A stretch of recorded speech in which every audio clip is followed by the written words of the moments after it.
I've actually seen this very often within the enby community as it relates to non-binary people. I feel like there's this idea, especially because of mainstream non-binary people being white centered, and this androgynous look being like the mainstream kind of idea of what people think a non-binary person should look like.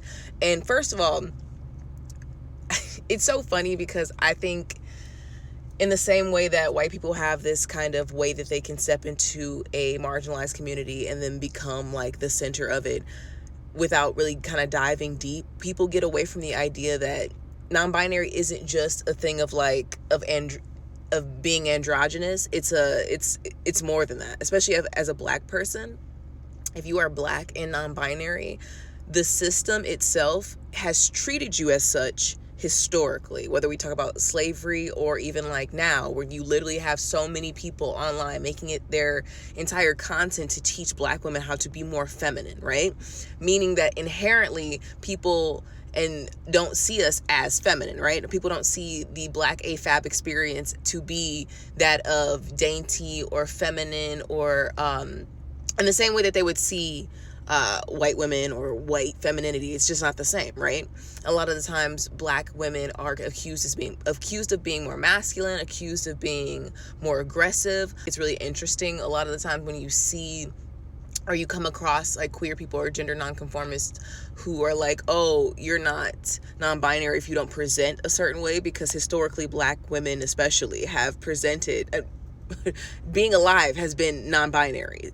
When I was coming into my gender identity and figuring out how I wanted to best present and how I felt comfortable in clothes and all these different things, because you're parsing through so much learned behavior and learned programming.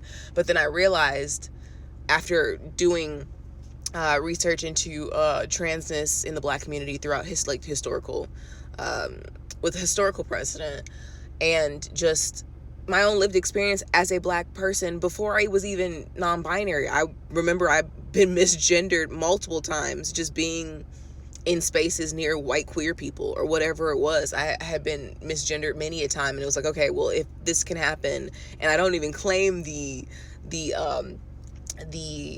identity of non-binary, then there's more to this than just how we're perceived when we're out and about, when we're just wearing whatever we're wearing, because whatever you're wearing doesn't mean that you are one or the other, though it can be an indicator.